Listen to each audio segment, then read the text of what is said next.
Bismillahirrahmanirrahim. Innal hamdalillah nahmaduhu wa nasta'inuhu wa nastaghfiruh wa na'udzu billahi min shururi anfusina wa min sayyiati a'malina. May yahdihillahu fala mudilla lahu wa may yudlil fala hadiya lahu. Wa asyhadu an la ilaha illallah wahdahu la syarika lahu wa asyhadu anna Muhammadan abduhu wa rasuluh. Ya ayyuhalladzina amanu taqullaha haqqa tuqatih wa la tamutunna illa wa antum muslimun. Ya ayyuhan nasu taqu rabbakum alladzi khalaqakum min nafsin wahidah wa khalaqa minha zawjaha wa batha minhuma rijalan katsiran wa nisaa'a wattaqullaha alladzi tasaaluna bihi wal arham innallaha kana 'alaykum raqiba. Ya ayyuhalladzina amanu taqullaha wa qulu qawlan sadida yuslih lakum a'malakum wa yaghfir lakum dhunubakum wa may yuti'illaha wa rasulahu faqad faza fawzan 'azima. Amma ba'du, fa inna ahsanal kalami kalamullah wa khairal huda hudan nabiy sallallahu alaihi wa alihi wa sallam wa syarral umuri muhdatsatuha wa kullu muhdatsatin bid'ah wa kullu bid'atin dhalalah wa kullu dhalalatin finnar. Ikhwana fid din rahimani wa rahimakumullah wa akhwati din rahimani wa rahimakumullah. Alhamdulillah, kita kembali memohon taufik kepada Allah Subhanahu wa taala. Kita akan lanjutkan dan mudah-mudahan kita bisa mengambil faedah yang terakhir pada kesempatan ini. Dan ini ada beberapa pertanyaan yang disampaikan berkaitan dengan materi yang tadi disampaikan. Supaya efektif, kita mendahulukan dulu untuk mengambil faedah yang kita cukupkan dari kitab ini. Kemudian mudah-mudahan ada kesempatan sekitar setengah jam atau seperempat jam untuk menambahkan penjelasan dengan pertanyaan yang masuk yang disampaikan beberapa secara tertulis. Sebagaimana tadi terakhir kita telah sampai pada puncak hakikat daripada orang yang meraih ilmu yang nafi', yaitu meraih kedekatan hubungan kepada Allah Subhanahu wa taala, meraih makrifat yang khusus kepada Allah Subhanahu wa taala, dan meraih derajat menjadi kekasih Allah, menjadi wali-wali Allah. Sehingga kebaikan-kebaikan dia akan senantiasa Allah berikan dan Allah jaga. Allah pelihara orang-orang yang telah meraih makrifat secara khusus dengan Allah Subhanahu wa taala. Dan lebih-lebih lagi sebagai hamba Allah yang kita dihidupkan oleh Allah di dalam perjalanan hidup ini, kehidupan demi kehidupan kita selalu dibentangkan dengan kesusahan. Dan tidak akan hilang kesusahan demi kesusahan kalau seorang hamba dia tidak meraih puncaknya daripada ilmu yang nafi', yaitu makrifat pada Allah.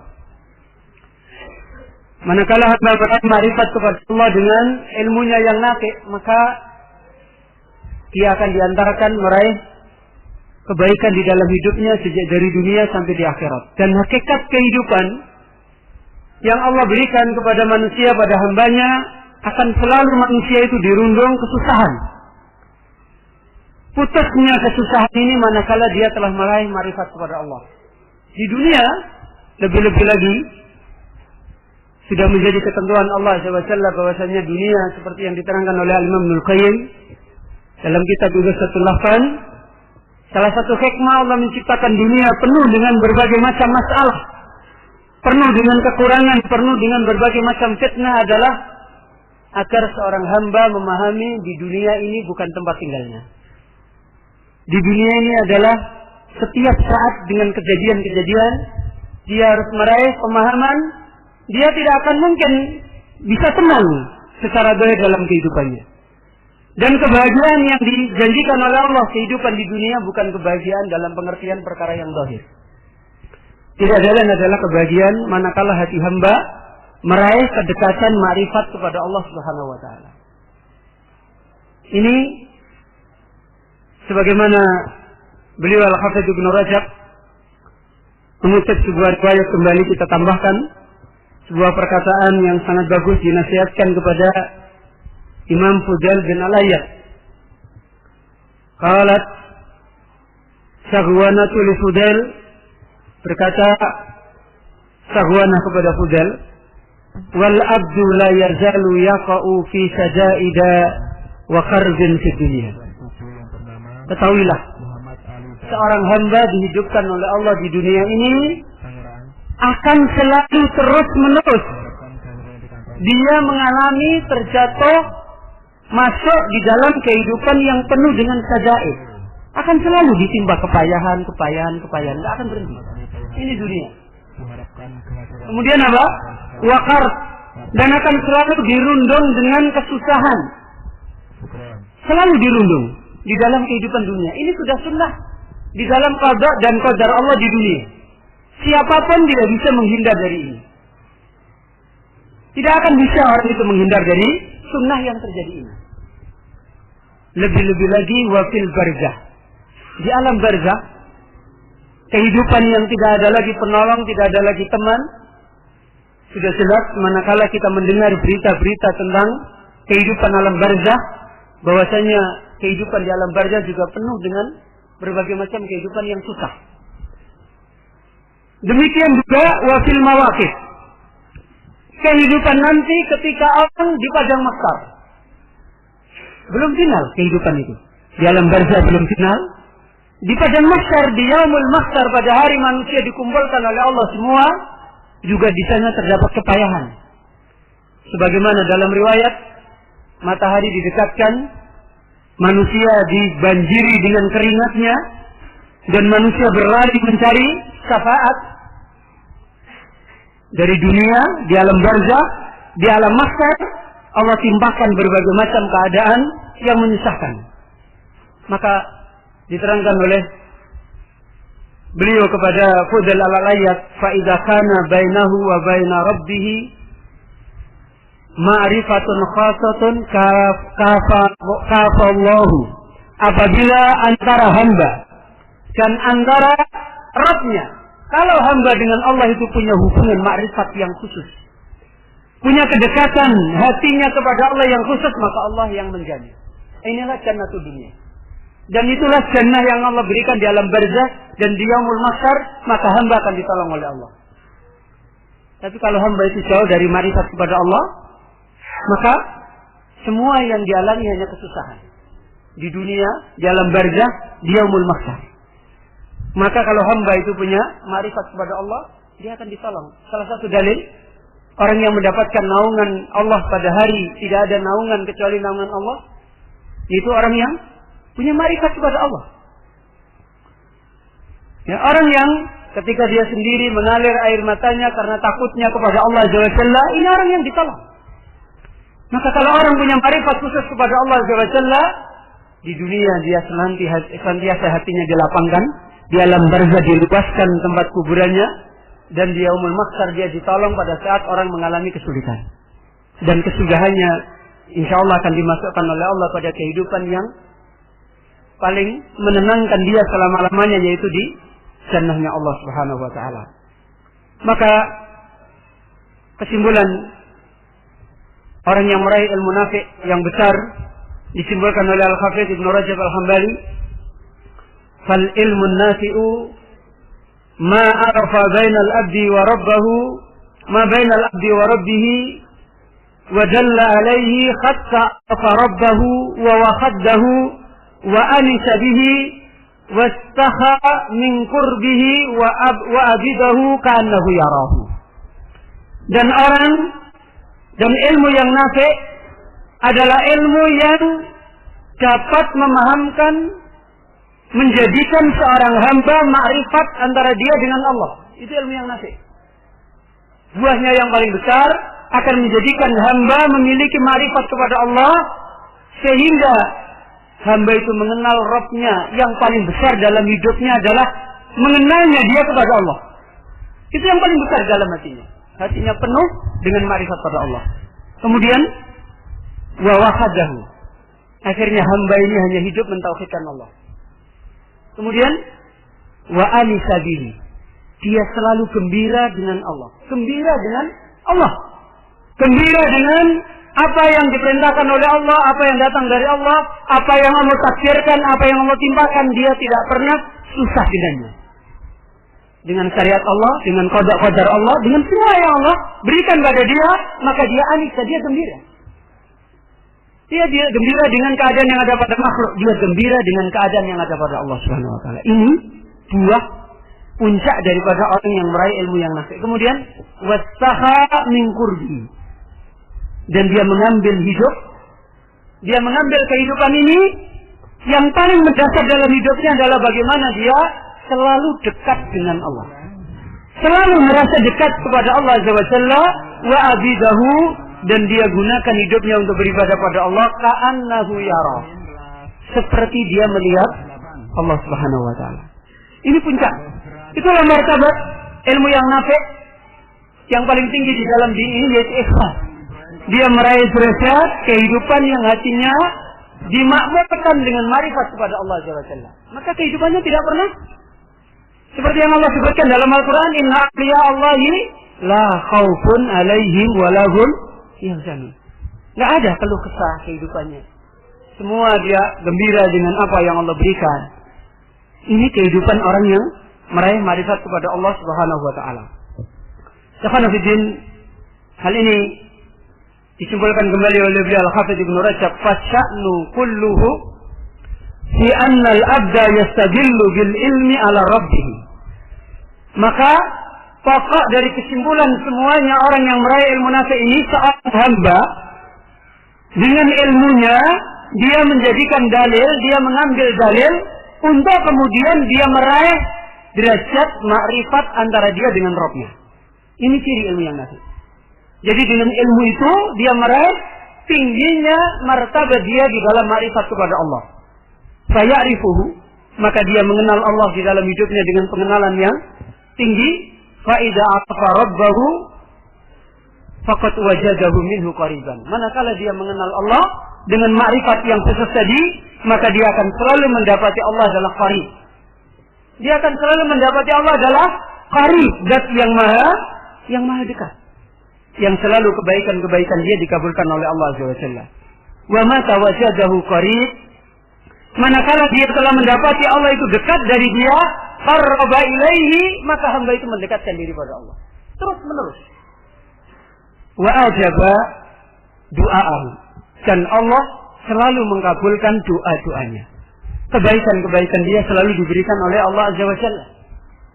Beliau Al-Hafidz Ibnu Rajab untuk menjelaskan ini mengutip sebuah riwayat Israiliyat, dan wallahu alam saya belum lihat riwayat ini kesahihannya. Beliau menerangkan dalam sebuah riwayat Israiliyat, Allah berfirman, Ibnu Adam, utlubni tajidni, wahai anak Adam, carilah aku, maka kamu akan mendapati aku. Fa in wajadtani wajadta kulla syai'. Kalau kamu mendapati aku, kamu telah berhasil mendapati aku, marifat kepada aku, maka kamu akan mendapati setiap perkara. Setiap perkara yang terjadi yang Allah berikan menjadi kebaikan semuanya pada dia. Menjadi kebaikan pada dia semua. Wa in fataka kullu syai'. Fataka kullu syai'. Dan kalau kamu gagal, kalau kamu sudah gagal di dalam meraih marifat pada Allah, maka semua perkara menjadi kegagalan bagi kita. Tidak ada perkara kecuali jadi kejelekan. Dan ini seperti hadis Nabi kan? Ketika Nabi menerangkan ajaban li amril mu'min. Sangat mengagumkan orang beriman ini. Di mana semua perkaranya adalah baik. Yang menimba dia lapar jadi kebaikan, yang menimba dia kesempitan jadi apa? Jadi kebaikan. Berbeda dengan orang yang dia tidak meraih marifat kepada Allah, kullu syai', setiap perkara yang dia dapat hakikatnya dia gagal. Dapat harta susah. Ya kan? Apalagi tidak dapat. Punya istri susah. Apalagi tidak punya. Punya anak susah. Belum lagi tidak punya anak. Terus semua perkara yang ada pada dia menjadikan dia hakikatnya gagal. Dan itulah lihat orang ahli dunia. Dunia sudah ada di depannya. Kekayaan sudah ada di depannya. Dia orang yang merasa telah meraih enggak? Tidak meraih. Hampa hidupnya. Hampa. Kosong dia hidupnya. Dia seperti mengejar sesuatu, mendapat sesuatu yang tidak ada. Karena memang hakikatnya ini tidak akan memberi apa-apa pada dia. Maka orang yang gagal marifat kepada Allah, hakikat semua perkara gagal dia cari. Dan orang yang berhasil sukses mendapatkan marifat kepada Allah, maka setiap perkara menjadi keberhasilan bagi dia. Apalagi diberi kebaikan oleh Allah. Didatangkan kejelekan saja menjadi kebaikan. Ya kan? Didatangkan qada, takdir yang zahirnya menimpa dia susah. Dia susah berarti gembira. Dia gembira. Maka hakikat segala sesuatu menjadi kebaikan bagi dia. Dia sukses. Dan inilah hakikat puncak orang yang meraih kemenangan. Dan diterangkan oleh beliau, wa kana dunnun yurajjidu hadhihi al-abyat bil-lail. Dan dunnun, ya, dia selalu mengulang-ulang sebuah bait syair pada suatu malam. Pada malamnya, apa kata dunnun? Utlubu li anfusikum mislama wajadtu. Carilah oleh kalian seperti yang aku telah dapati. Yaitu apa? Marifat kepada Allah. Raihlah oleh kalian seperti yang aku telah dapati. Ana qad wajadtu li sakanan. Sungguh, aku telah meraih tempat berteduh. Sungguh aku telah meraih ketenangan. Aku telah meraih keteduhan. Laisa fi hawahu anna, tidak ada di dalam keinginan itu dari kami. Tidak ada keinginan yang paling bisa diraih dari dia kecuali keteduhan itu. Bayangkan bagaimana dia gambarkan tingkatan dia meraih marifat kepada Allah. In ba'udtu, apabila aku jauh. Apabila aku jauh, maksudnya jauh dari Allah. Dengan dosa, dengan kekeliruan, dengan apabila aku jauh, maka qarrabani, dia mendekat kepadaku. Subhanallah, apa ada? Allah Azza wa Jalla, hambanya sudah menjauh dari Allah, Allah masih berharap apa? Berharap jelek atau berharap baik? Hah? Hambanya ini sudah jauh ini, Allah masih berharap baik atau berharap jelek? Berharap baik. Coba lihat dalam hadis, lillahi asaddu farhan fi taubati abdin. Allah sangat gembira dengan siapa? Taubatnya seorang hamba. Melebihi gembiranya orang yang apa? Berada di gurun sahara yang luas, yang dia kehilangan kendaraannya, kemudian kendaraan itu ada di depannya tiba-tiba. Dia sudah mau mati, kemudian kendaraan itu ada di depannya. Allah sangat gembira dengan tobatnya seorang hamba yang bertobat. Lihat, hamba ini sudah maksiat kayak begitu luar biasanya.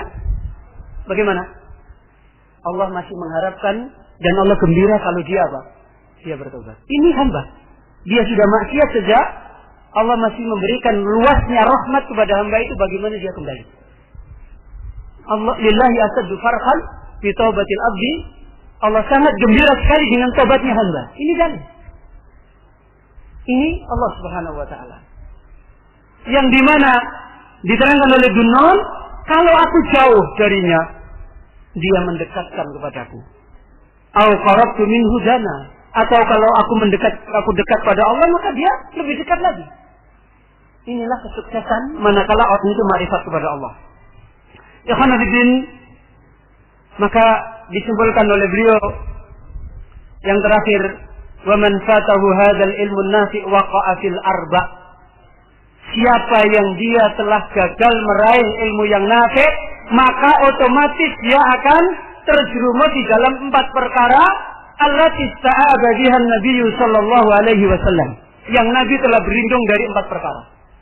Tidak ada kegagalan final yang menimpa manusia kalau manusia terjatuh pada 4 perkara ini.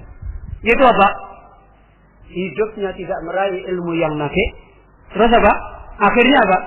Hatinya tidak pernah khusyuk dan kaso. Kemudian apa? Hidupnya memperturutkan hawa nafsu. Dan akhirnya apa? Kehidupannya dilanda dengan semua kejelekan. Mana ada kegagalan yang melebihi itu? Itulah sudah hancur. Kalau orang sudah gagal meraih ilmu yang nafi, maka jangan dianggap sepele. Kalau orang sudah gagal meraih ilmu yang nafi, maka waqa'a fil arba. Dia akan terjerumus di dalam 4 perkara yang Nabi sallallahu alaihi wasallam telah berlindung dari perkara 4 tersebut. Wasara ilmuhu wibar. Maka kalau toh dia dapat ilmu, ilmunya menjadi kekacauan, kerancuan pada dia.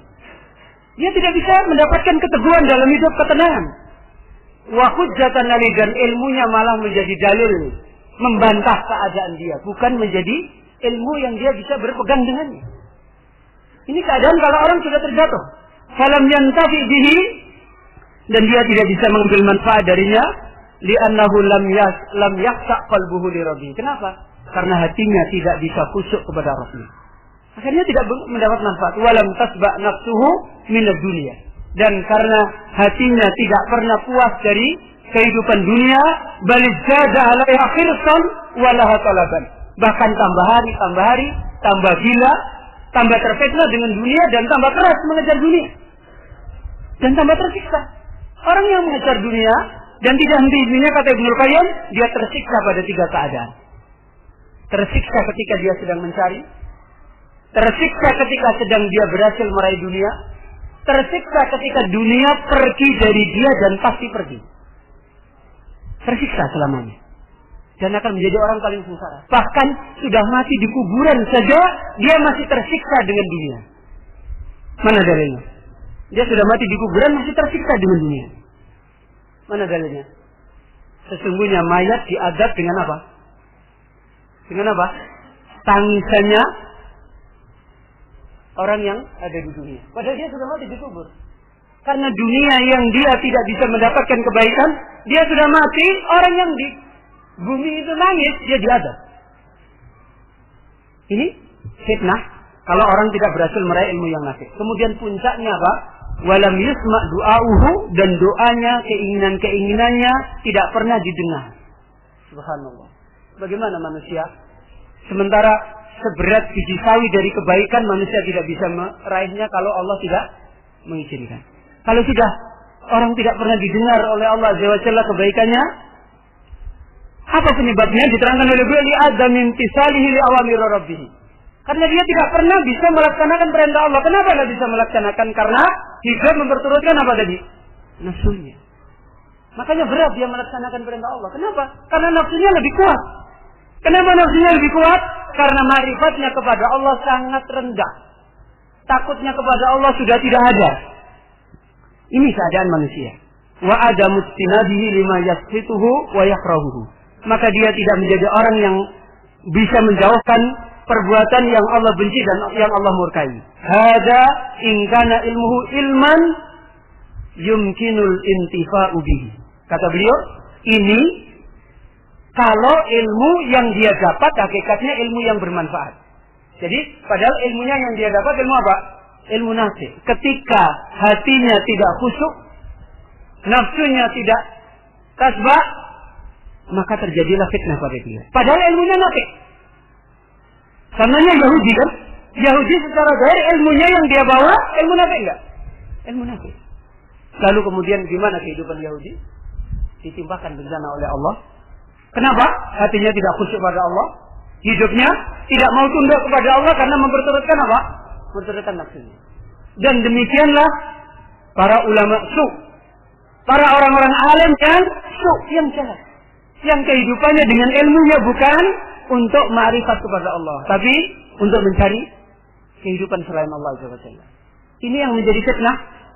Wa huwal multaqa anil kitab wa sunnah, yaitu ilmu yang diambil dari sunnah. Kalau ini ilmu nafi, ilmunya nafi saja orang bisa gagal, ya kan? Ini ilmunya nafi. Fa in kana multaqa min ghairi dzalika fa huwa ghairu nafi fi nafsi. Lah bagaimana kalau ilmu yang dia dapat itu bukan ilmu nafi? Ilmu yang dia tekuni bukan ilmu yang nafi. Mungkin enggak dia meraih kehidupan yang nafi? Sudah tidak mungkin lagi. Orang yang dapat ilmu nafi saja belum tentu dia meraih kehidupan yang nafi. Apalagi yang dia tidak mendapatkan ilmu yang nafi. Tidak akan mungkin dia bisa mengambil manfaat dengannya. Subhanallah. Maka yang terakhir kita sampai pada alamat tanda-tanda orang yang ilmunya nafi. Di antaranya diterangkan oleh beliau Al-Hafidz Ibnu Rajab Al-Hambali, wa alamatu hadzal ilmi alladzi la yantafi'u ay yaqtiba sahibuhu az-zahwa wal fakhra wal khuyala'a wa talab al-uluwi wal raf'ati fid dunya wal munafisata fiha. Ciri alamat ilmu yang tidak bermanfaat. ciri ilmu yang tidak memberi manfaat kepada pemiliknya, yaitu apabila pemiliknya dengan ilmunya itu dia gunakan untuk kebanggaan. Ini salah satu ciri. Kalau orang dengan ilmunya yang nafi dia gunakan untuk berbangga, wal fakhru, untuk dia songkak, wal khuyala, dan dia gunakan sombong, takabur, wa talabul uluwi warraf'ati di dunia, dan dengan ilmunya dia gunakan untuk mencari ketinggian derajat di dunia. Kalau orang dengan ilmunya kepentingannya sudah seperti ini ciri ilmunya tidak akan nafi. Dan inilah perkara yang harus kita ambil pelajaran bagaimana jalan meraih ilmu yang nafi. Dan dia menjadikan ilmunya ilmu yang nafi dijadikan untuk berlomba mengejar kepentingan dunia, untuk dijadikan saingan. Wa talabi mubahati al-ulama, dan dia gunakan untuk mencari kebanggaan dari para ulama. Dia belajar untuk mubah, untuk berbangga dengan ulama. Wa mumarati sufaha, dan dia belajar kepentingannya apa? Supaya dia bisa menang dengan orang-orang bodoh. Nanti bisa mendebat orang bodoh, mengalahkan orang bodoh. Nah, ini kalah semua, dia yang pintar sendiri. Ini ciri kalau orang ilmunya tidak nafi. Wa sarfi wujuhin nas ilaihi, dan dia gunakan bagaimana supaya dia nanti dikiblati oleh manusia. Supaya dia menjadi tokoh, supaya orang-orang jadi pengikut dia. Ini ciri orang yang ilmunya tidak nafi. Sebagaimana dalam dalil yang insya Allah antum semuanya sudah sering dengar, Inna man talabal ilmi lidzalika fannar annar. Kata beliau, sesungguhnya orang yang mencari ilmu untuk kepentingan itu maka tempatnya neraka. Ini diantara ciri ilmu yang nafi. Ciri ilmu yang tidak nafi. Alamat orang yang ilmunya tidak nafi. Kemudian diterangkan perkara yang halus kembali dari orang yang ilmunya tidak nafi. Kata beliau, Rubama da'a ba'du ashabi hadhihi al-ulumi ma'rifatallah wa talabahu wal i'rad amma siwahu wa laysa gharaduhum bidzalika illa talabat taqadduma fi qulubin nas minal muluki wa ghairihim wa ihsana dhannihim bihim wa kasrata adba'ihim wa ta'adduma bidzalika 'alan nas. Bisa jadi, kata beliau, bisa jadi orang yang ilmunya tidak nafi ini, bisa jadi, kata beliau, dia mendakwahkan diri termasuk golongan orang-orang yang ahli ilmu, orang yang ahli ilmu nafi. Dan bisa jadi dia mendakwahkan diri bahwasannya dia adalah dengan ilmunya untuk marifat kepada Allah. Boleh jadi dia mengaku seperti ini, ya, untuk mencari marifat kepada Allah, dan dia tidak ingin selain Allah. Dia ngomong kepada manusia, mendakwahkan diri seperti ini. Dan makrifat kepada Allah itu nggak usah diteriak-teriakan, nggak usah dibilang saya itu kepentingan saya untuk Allah, nggak perlu. Dalam kehidupan kita itu kelihatan orang itu makrifat pada Allah apa enggak, orang itu ikhlas apa enggak. Karena itu boleh jadi orang yang ilmunya tidak nafi, dia mendakwahkan diri pada manusia, saya itu ikhlas loh. Boleh jadi begitu. Saya itu nggak punya kepentingan yang lain loh, kepentingan saya ikhlas. Boleh jadi dia ngomong kepada manusia seperti ini, tapi ada sesuatu yang tersembunyi. Apa? Hati-hati dengan masalah seperti ini. Kata beliau, tetapi sebenarnya tidak ada kepentingan dia ketika dia ngomong kepada manusia, saya itu tujuan saya Allah. Saya itu tidak punya kepentingan lain. Boleh jadi dia ngomong seperti itu, gharadnya, tujuan dia ngomong begitu bukan memang karena Allah. Apa tujuannya dia ngomong? Dia mencari supaya dia dinilai manusia orang saleh. Supaya dinilai oleh manusia, ini loh orang yang marifatnya tinggi. Ini orang yang ikhlas. Supaya dinilai seperti itu. Padahal dia ngomong mendakwahkan diri orang yang seperti ini. Boleh jadi dia ngomong seperti itu supaya hatinya manusia tertambah, dia mendahulukan dia dan menilai dia orang yang diutamakan, dimuliakan, dia itu orang ikhlas, orang baik. Bisa jadi seperti itu. Karena itu ini perkara yang halus. Orang yang ilmunya nafi, ilmunya tidak nafi bisa seperti ini. Kepentingan mereka sebenarnya adalah supaya manusia husnudzon pada dia. Lo disangka baik, lo ini. Dia ngomong seperti itu supaya manusia baik sangka sama dia. Dan supaya banyak orang yang ikut sama dia. Naudzubillah. Dan ini sulit ya ikhwan. Berat. Perkara yang tidak mudah dilakukan. Perkara yang sulit. Di mana manusia bagaimana menjaga kehidupan hatinya untuk meraih makrifat kepada Allah yang benar-benar, ini perkara yang sulit. Ini ciri orang yang ilmunya tidak nafi'. Kemudian diterangkan oleh beliau kembali, wa min alamati dzalika adamu qabulil haqqi wal inqiyadi ilaihi wa takabburi ala man yaqulul haqqa khususan in kana dunahum fi a'yunin nas wal israr 'ala al batili khasyatan tafarruqa qulubin nasi anhum bi idharir ruju' ila al haqq. Coba perhatikan ini halusnya orang yang ilmunya tidak nafi'. Diterangkan Ibnu Rajab, dan ini banyak kejadian seperti ini. Kata Ibnu Rajab, di antara kembali ciri ilmu yang tidak nafi', dia menjadi orang yang sulit menerima kebenaran. Apalagi kalau sudah melihat dirinya ustaz, orang alim, tokoh, susah menerima kebenaran. Jadi susah menjadi orang yang inqiyad, tunduk dengan kebenaran. Dan dia banyak cenderung bersikap takabur, menolak apabila ada kebenaran datang bukan dari dia. Ini salah satu contoh. Dia tidak mau menerima kalau ada kebenaran datang yang mengatakan kebenaran itu kepada dia bukan dari dia. Lebih-lebih lagi kalau kebetulan yang ngomong kebenaran itu orang yang dipahami manusia di bawah dia. Disinilah letak di mana orang bisa meraih ilmu yang nafi'. Ketika yang ngomong kebenaran itu orang yang di bawah dia. Boleh jadi muridnya, boleh jadi orang awam. Dia nyampaikan, wahai ustaz, wahai orang alim, ini ada begini, bagaimana? Ini ciri. Maka lihat para salaf. Siapapun yang ngomong kebenaran, bagaimana sikap mereka? Takutnya kepada Allah. Takutnya kepada Allah luar biasa. Umar bin Khattab, bagaimana dia ketika ada anak-anak menyampaikan kebenaran? Bagaimana ketika diberitahu seorang wanita yang dulu pernah dia mengadu kepada Allah, pengaduannya diterima oleh Allah. Takutnya Umar kepada orang yang walaupun dia khalifah. Ini ciri orang yang munafik. Dia menjadi orang yang ikhlas menerima kebenaran walaupun datang dari orang lain. Kalau orang ilmunya tidak nafik, maka dia akan berat menerima kebenaran. Diterangkan oleh beliau, dan ciri orang yang ilmunya tidak nafik, dia membiarkan diri terus menerus berada dalam kebatilan, tidak mau berubah. Sudah tahu kalau itu tidak benar, dinasihati, disampaikan, dia tidak mau berubah. Kenapa dia tidak mau berubah? Khasyata tafarruqi qulubin nas. Dia khawatir kalau hatinya manusia berpecah, tidak lagi cenderung pada dia. Nah, ini banyak terjadi. Biasanya tokoh-tokoh, ustadz, dai, begitu di depan orang disampaikan kekeliruan, kadang-kala orang berat menerima. Kalau saya harus menerima, gimana orang-orang pasti menilai saya? Loh, ustadz kok salah? Ya kan begitu nanti. Terus akhirnya, wah, tidak sikap lagi sama saya ini, tidak jadi pengikut saya lagi terus.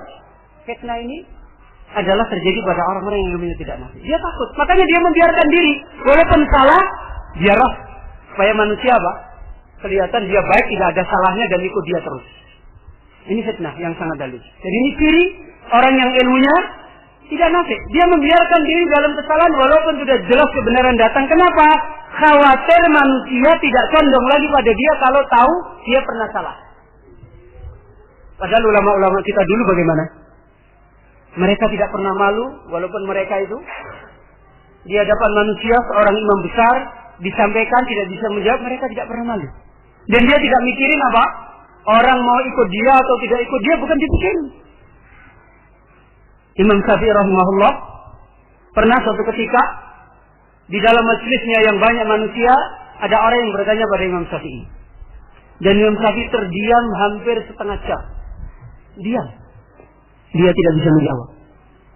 Masih berpikir, memahami pertanyaannya. Maka orang-orang bilang, ya imam, engkau adalah imam. Apakah engkau tidak malu? Kenapa kamu tidak segera menjawab? Apa kata Imam Syafi'i? Mana yang lebih utama? Diam atau menjawab pertanyaan? Subhanallah. Mana yang lebih baik? Diam ketika orang itu tidak tahu atau menjawab pertanyaan dalam keadaan dia tidak tahu? Mana yang lebih baik? Ini imam. Dan masih banyak lagi contoh dari para salaf radhiyallahu anhu. Ini sikap yang ada pada mereka. Sehingga hatinya selalu terpelihara keikhlasannya karena dia selalu melihat dirinya manusia biasa. Tidak pernah dia melihat dirinya orang yang lebih, orang yang unggul, orang yang hebat, tidak, biasa. Ini Mereka para salaf. Maka orang yang ilmunya tidak nafi, dia takut kalau manusia nanti menilai dia, ini kalau Ustaz bisa salah. Dia inginnya manusia itu melihat dia orang yang paling dikagumi. Orang yang paling hebat, orang yang tidak pernah salah, selalu tepat, tidak pernah salah. Nah, ini. Kalau salah dia malu. Ini ciri orang yang ilmunya tidak nafi. Seperti diterangkan oleh beliau, yaitu biidhari ruju' ilal haq. Dia malu kalau menampakkan kebenaran kembali pada kebenaran setelah dia salah. Di hadapan manusia dia malu. Wa rubbama adharu bi alsinatihim damma anfusihim wa ihtiqariha ala ru'isil asyad liya'taqidan nasihim annahum inda anfusihim mutawajji'un. Ada yang lebih halus lagi. Penampilan orang yang ilmunya tidak nafi. Dan ini hati-hati, bisa masuk dalam hati kita. Apa kata beliau? Beliau menerangkan wa rubbama adharu. Boleh jadi dia menampakkan diri dengan lisannya. Boleh jadi dia mendohirkan dengan lisannya, mencela dirinya, menilai, oh memang saya itu ngawur, saya ini bodoh, saya ini begini. Ketika ditunjukkan kebenaran, dia boleh jadi menampakkan pada manusia dirinya ini tidak baik. Dia ngomong pada manusia, saya itu memang kurang, saya memang tidak ahlinya, ngomong begitu. Tapi apa kepentingannya? Dia merasa saya ini rendah di hadapan manusia. Untuk apa? Supaya manusia kemudian meyakini pada dia bahwasanya dia itu orang yang tawadhu. Halus sekali kan? Halus sekali. Jadi, maka para ulama salaf mereka berhati-hati. Jadi mereka ngomong begitu supaya orang lihat bahwa itu tawadhunya. Oh dia aja menyalahkan dirinya, menganggap dirinya bodoh, tidak berguna, begini-begini. Supaya orang menilai apa dia? Oh tawadhunya orang itu. Yang penting itu berubah bukan karena lisannya. Bagaimana kenyataannya dia berubah atau tidak. Jadi jangan dengan bahasa-bahasa politik. Kita sudah kenyang dengan bahasa politik. Ya, saya rujuk kepada salah, rujuk kok teriak-teriak di televisi. Tidak ada gunanya rujuk itu teriak-teriak. Ngambil wartawan, dengar pendapat, saksikan saya rujuk meninggalkan penyimpangan saya mengikuti salah. Besok lagi, masuk TV lagi, ngomong lagi yang tidak karu-karuan. Mana rujuknya? Tidak ada gunanya orang seperti ini menempuh jalan salah. Tidak ada faedahnya. Rujuk itu tidak perlu teriak-teriak. Berubah dalam kehidupannya. Berubah dalam jalannya. Itulah ciri orang yang benar. Ini ya khanafiddin rahimani wa rahimakumullah. Dan beliau mengingatkan, wa huwa min daqaiqi abwabir riya. Perilaku-perilaku seperti ini adalah termasuk daqaiqur riya. Amalan-amalan riya yang halus, yang lembut, yang tidak mudah. Karena itu hati-hati menempuh jalan ilmu yang nafi. Tidak gampang orang meraih ilmu yang nafi. Makanya sampai ulama syarah ngajari syarah saja, didik supaya orang itu hati-hati dengan keikhlasan. Mana buktinya? Antum di sulasi mujarad, contoh mauzun yang terakhir apa? Hah? Mulali. Mauzun yang terakhir apa? Sulasi mujarad. Hah? Hasibah kan? Iya. Hasibah. Apa artinya hasibah? Dia dinilai kan? Orang itu kalau sudah sampai puncaknya dengan ilmu dinilai orang-orang alim. Dari Nasara masih minta tolong, kemudian belajar, dimarahi gurunya, kena pukulan. Setelah itu, fataha, terbuka ilmunya. Karena dia sabar, dia tidak menyerah, hilang ngantuknya, terbuka ilmunya. Kemudian setelah itu apa? Alimah. Terbuka ilmunya. Setelah itu apa? Hasanah. Jadi orang yang baik. Setelah itu apa? Hasibah. Di mana-mana dinilai orang ini masya Allah, masya Allah, masya Allah. Tapi ingat, contoh pada Rubai Musyarat. Apa? Apa Rubai Musyarat contohnya? Masih ingat ya? Jahroja. Oh, jahroja artinya jahroja.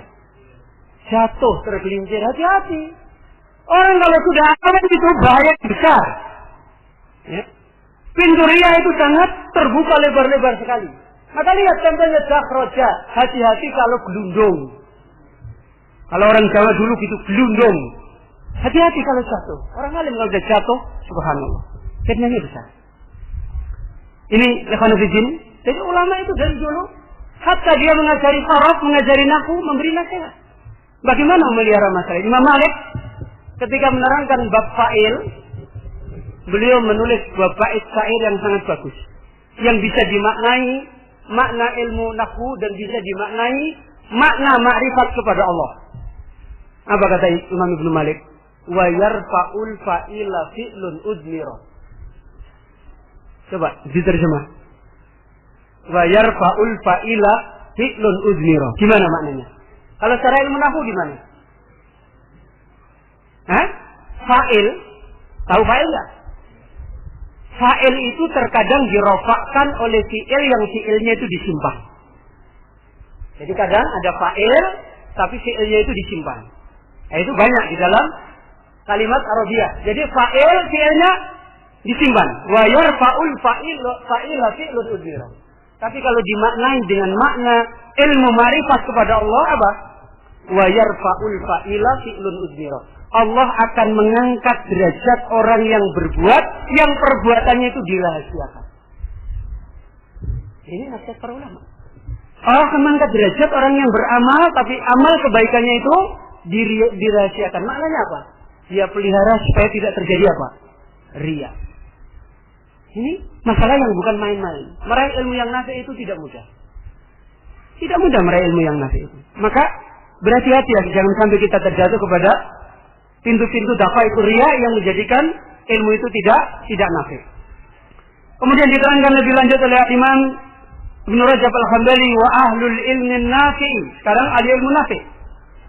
Kullama izdadu fi hadzal ilmi izdadu tawaddu'an lillahi wa khasyatan wa inkisaran wa dhillan.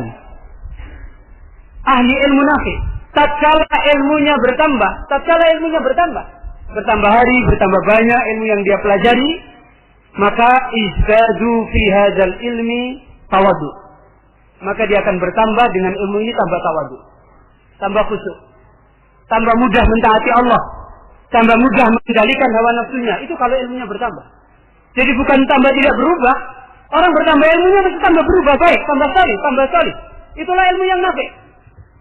Jadi kalau bertambah ilmunya sudah sekian tahun dulu dengan sekarang nggak ada perubahan ini, muhasabah. Sudah banyak mendengar dalil, mendengar kitab, mendengar ini, daurah kemana-mana, periksa. Sudah bertambah apa belum tawaduk kita pada Allah? Bertambah apa belum kesalihan kita, din kita? Bertambah apa tidak? Apa cukup dapat informasi? Apa cukup dapat kita hanya tambah pengetahuan sementara tawaduk kita, takwa kita tidak bertambah kepada Allah? Maka sampai sebagian para ulama salaf telah berkata, yanbaghi lil alimi ayyada'a at-turaba ala ra'sihi tawadu'an li rabbih. Bahkan semestinya orang alim mendidik dirinya supaya menjadi orang tawaduk. Apa? Kata ba'du salaf, hendaknya bagi orang alim itu dia menaruh tanah di atas kepalanya. Kalau perlu tanah itu ditaruh di atas kepalanya supaya dia bisa menjadi orang yang tawaduk kepada Rabbnya. Supaya dia bisa limplok. Ya, supaya dia bisa limplok. Jangan seperti orang Jawa bikin kewayangan, dia buat namanya dewa Naroto. Katanya Naroto itu nggak bisa limplok. Jadi enggak terus ini. Begitu ada uang jatuh, dia bilang, itu uangnya siapa yang jatuh? Mana ada yang limplok? Ini cerita yang lucu. Jadi orang muslim, orang alim itu harus tawaduk, bukan begini terus. Tawaduk. Kalau nggak bisa tawaduk, kepalanya diberi waktu di sini biar begini. Dulu seperti yang dikutip oleh Ibnu Qayyim dalam Al-Fawaid, dalam Ighasatul Lahfan, ada seorang ulama salaf, dia pergi ke pasar. Kibar ulama pergi ke pasar, dia bawa barang, kalau bahasa kampungnya gendeotan. Tahu gendeotan? Tahu nggak gendeotan? Gendeotan itu di sini penuh, di sini jalan sambil begini. Gendeotan. Dia jalan tertate-tate membawa kayu bakar, membawa macam-macam. Ini ulama. Setelah di jalan ketemu masyarakat, ketemu umatnya heran kan? Ya Syekh, ya alim, kenapa engkau tidak suruh pulang? Kenapa engkau tidak suruh pulang? Begini kan gitu. Apa kata beliau? Saya mau menghilangkan takabur yang ada di kepala saya. Ya harusnya kita yang bukan ulama lebih-lebih lagi. Hari-hari bawa tanah di sini. Ya, lebih-lebih lagi. Bukan ulama saja seperti itu. Jadi bertambah tawaduk, bertambah bagaimana itu itu tidak kelihatan di hadapan manusia kalau dia orang besar, orang alim. Bagaimana terlihat seperti itu? Seperti dulu kita pernah ceritakan Al-Imam Ibnu Mubarak sampai didesak-desak banyak orang. Padahal orang itu tahu, kenal yang namanya Ibnu Mubarak, cuma tidak kenal orangnya. Ibnu Mubarak yang mana? Itu dia tidak kenal. Tapi yang namanya Imam Ibnu Mubarak masyhur. Kalau orang ditanya mana Ibnu Mubarak, pasti dia bilang, oh dia orang soleh, orang baik, tapi dia tidak tahu orangnya. Suatu hari dia desak-desakan dengan Ibnu Mubarak, antri kebutuhan. Nah ini, biasakan orang alim itu jangan menjadi presiden. Duduk, ini muridnya, kamu, kipas. Subhanallah. Ya. Lihat para ulama-ulama kita. Bahkan muridnya dilayani. Wah, ini jangan merasa murid GR ini. Nanti pulang gurunya, guru, layani saya. Alhamdulillah, ya, Masya Allah. Jadi orang alim dulu tawadhu sama muridnya aja mereka beradab. Ya muridnya lebih beradab lagi. Jangan gurunya beradab, muridnya malah jigang. Nah itu nggak beradab, lebih parah. Ya. Jadi bertambah alim, bertambah tawadhu. Kalau perlu dilatih, dididik, manusia itu susah untuk bisa berubah satu kali. Susah. Apalagi kalau tidak biasa seperti itu. Kadang-kadang, saya ustaz masuk nyangking gerjen gembes kayak gini. Malu. Ya, kadang-kadang begitu. Saya itu murid saya banyak loh. Masa saya harus, setidak-tidaknya ustaz ya di mobil, nyuruh sana, nyuruh sini. Para ulama kita coba, sampai mereka berusaha tidak dikenal oleh manusia. Dikenal biasa sebagai orang awam. Sehingga tawaduknya terpelihara. Dia tidak menjadi orang yang melihat dirinya lebih dari yang lain. Ini ciri orang yang ilmunya nafi'. Dan ini harus dilatih. Kita tidak bisa kalau tidak melatih diri kita untuk biasa tawadhu dengan manusia, tidak akan mudah. Biasanya orang ketika melihat dirinya berilmu, apalagi suka ngisi-ngisi, melihat dirinya a'lamun nas. Melihat dirinya a'lamun nas. Manusia yang paling alim, apalagi yang datang banyak, ini murid saya banyak, saya berarti orang hebat. Fitnah. Orang bertambah ilmunya, bertambah tawadhu. Kemudian diterangkan kembali oleh Ibnu Rajab. Dan ini insya Allah sebenarnya masih ada. Insya Allah antum baca sendiri ya. Belum bisa bunyi, ya dibunyikan.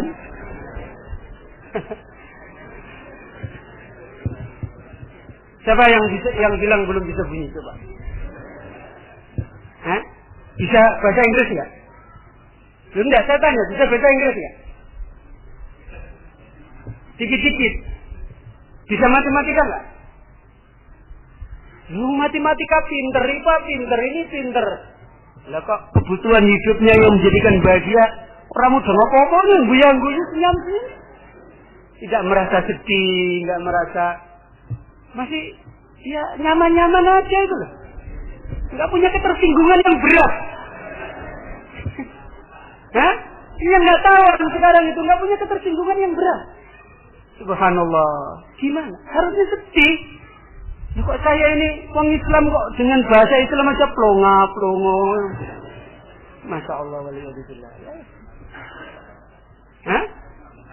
Baru saja tasrif.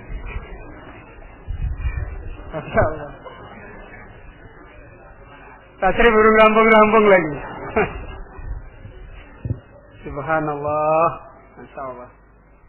Beliau menerangkan kembali, wa min alamatil ilmin nafi'i annahu yadullu sahibahu alal harbi minad dunya. Di antara tanda orang yang ilmunya nafi', ilmu itu menunjuki dia, membimbing dia menjadi orang yang harab minad dunya. Apa harab?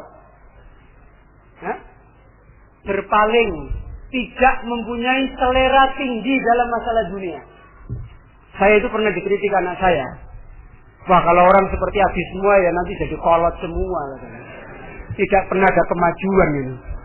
Hanya begitu aja hidup kok, cuma begitu sudah cukup, begitu cukup. Nggak modern katanya. Apa bahasa sekarang itu namanya? Jadul katanya. Saya itu nggak mau, kenapa itu jadul? Setelah saya tanya jadul itu katanya zaman dulu. Innalillah. Saya sering dikritik gitu sama anak saya yang putih di sana. Nah kalau semua habis seperti habis ya jadul semua nanti. Nggak modern katanya. Innalillahi wa inna ilaihi raji'un. Jadi hidup dengan dunia yang relatif itu, yang melihat itu tersinggung, padahal yang melakoni nggak tersinggung itu. Dan saya juga heran, kadang-kadang saya punya baju itu, beli hanya itu, ada orang bilang, orang kok baju kok jimbiji gitu. Katanya nanti kalau dilihat orang cuma itu terus ya malu kan. Padahal yang jalanin itu biasa saja. Itu yang tidak jalanin itu kadang-kadang tersinggung. Tersinggung itu. Ini bapak alam bisawab ini kenapa bisa begini? Ya, orang yang ilmu nafik itu menunjukkan ilmu itu pada dia tidak begitu berselera dengan dunia. Dia bisa makan sudah cukup, dia berteduh, rumahnya bisa berteduh sudah cukup. Seleranya tidak akan tinggi. Tidak hari-hari membuat perencanaan planning dengan masalah dunianya. Ya gimana orang bisa talabul ilmi yang nafik kalau seperti itu? Harap pindah dunia. Dan dunia ini diterangkan oleh beliau, a'damuha, fitnah dunia yang paling besar kata beliau adalah ar-ri'asah. Apa ri'asah? Ketokohan. Menjadi orang nomor satu, tokoh, ditokohkan manusia terkenal. Ini fitnah dunia yang besar. Ini fitnah dunia yang besar. Bahkan diterangkan sebagian ulama, cintanya manusia kepada ri'asah itu melebihi cintanya pada emas dan perak. Coba lihat, orang demi nama baik, dia rela mengorbankan apa? Apa saja kan? Dan itu fitnah yang besar bagi manusia. Makanya talibul ilmi, orang ahli ilmu nafik kalau sudah cinta pada ri'asah, cinta pada ketokohan terkenal, fitnah bagi dia akan tidak bermanfaat ilmunya. Kemudian diantaranya as-sahrah, kemasyhuran wal madhu, sanjungan wa tabaud andalika, dan bukan cuma dia orang yang berlari dari itu, tapi apa? Dia menjadi orang yang berusaha menjauhkan diri darinya.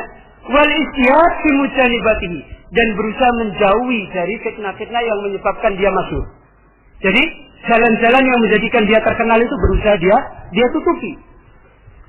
Jadi bukan malah sebaliknya. Ada daurah pengumuman, diumumkan pembicara, misalnya orangnya ini doktor apa al-ustad kibar, cuma ditulis namanya, pembicara fulan itu. Kenapa nama saya nggak ditulis al-ustad? Tersinggung. Jadi justru orang ahli ilmu yang rebani, yang salih, yang ilmunya nafik, itu justru bagaimana sebab-sebab menjadikan terkenal itu dia jauhi. Dan itu bukan berarti tidak menutup kemungkinan dia bisa masyhur. Sebagaimana para ulama salaf, maka diterangkan di sini, fa idza waqa'a syai'un min dzalika min ghairi qasdin wa ikhtiyarin kana sahibuhu fi khaufin shadidin min akibatihi. Apabila kemudian orang yang saleh, orang yang alim ini, kemudian dia terjatuh, keadaannya menjadi terkenal, padahal dia sebenarnya sudah berusaha keras bagaimana, dia tidak ingin menjadi orang terkenal. Tapi yang namanya kebaikan, boleh jadi Allah memberi kabar gembira di dunia, Allah berikan barakah, mencintai dia. Walaupun dia sudah berusaha menjauhkan, akhlaknya sudah tawaduk, bisa jadi terjadi demikian. Maka ciri lagi yang terlihat pada dia, disebutkan oleh beliau, maka ketika namanya kemudian masyhur, dia selalu takut kepada Allah, jangan sampai kemasyhurannya menjadi sebab dia apa? Dia tergelincir. Jangan sampai itu menjadi istidrat bagi dia dan dia mendapatkan akibat yang jelek. Inilah yang dilakukan oleh Imam Ahmad. Imam Ahmad ketika namanya terkenal, padahal beliau adalah orang yang tawadhu, maka beliau senantiasa khawatir pada dirinya jangan sampai ini istidrat dari Allah Subhanahu wa taala. Ini di antara apa yang diterangkan oleh muallif, dan insyaallah sampai di sini sebagai akhir saya kutipkan perkataan Imam Syafi'i rahimahullah, dan sebagai kesimpulan beliau memberikan nasihat bagaimana para salaf.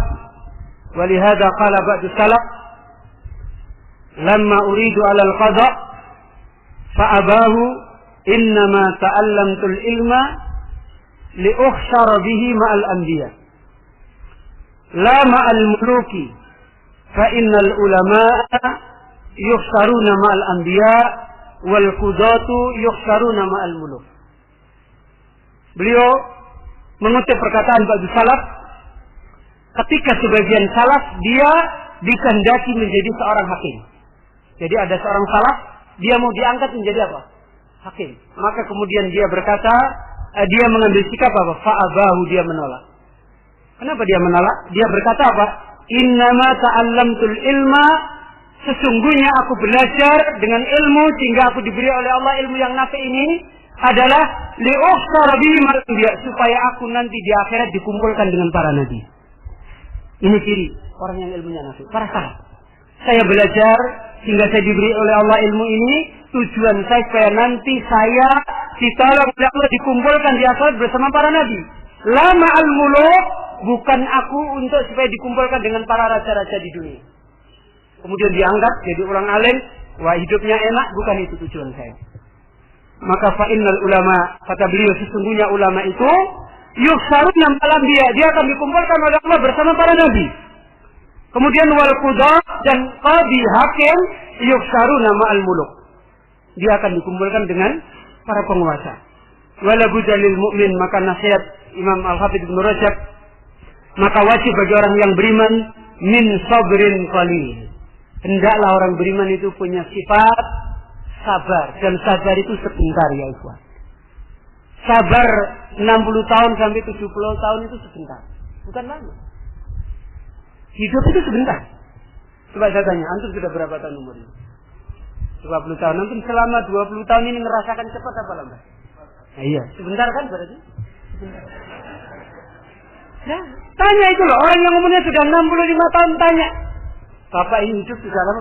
Saya itu sepertinya baru main-main kemarin, udah tua lagi. Benar itu. Loh kok bisa sebentar? Kata ba'dul ulama, kenapa hidup ini sebentar? Kata Syekh Utsaimin, kenapa? Bagaimana tidak sebentar? Orang musafir yang tidak pernah istirahat itu kira-kira cepat apa lama? Cepat apa lama? Musafir tapi dia tidak pernah berhenti istirahat. Cepat. Kalau musafir sebentar singgah, minum Coca-Cola di hotel, lama apa cepat? Lama. Orang di dunia itu musafir dan tidak pernah istirahat. Tidak pernah istirahat kan? Setiap hari dia berjalan terus meninggalkan dunia menuju kemana? Makanya cepat hidup itu. Walaupun 60 tahun rasanya sebentar. Coba sekarang antum musafir dari sini ke Jakarta, rasanya cepat apa lama? Lama kan? Lama kok tekan-tekan lagi. Lama. Sudah sana, kapan pulangnya? Kapan ini? Singgah kenapa? Karena singgah-singgah. Ke makanan, ke ini. Lihat itu bagus, mampir lagi. Mampir ke supermarket, mampir ke ini. Gimana nggak lama? Makanya orang di dunia musafir itu sebentar. Maka sabar di dunia itu sebenarnya tidak berat. Tidak berat. Lebih berat mana sabar di dalam neraka? Iya kan? So, Al-Quran kan berbicara fama asbarahum alan nar kan? Gimana? Di dunia itu beratnya kayak apa?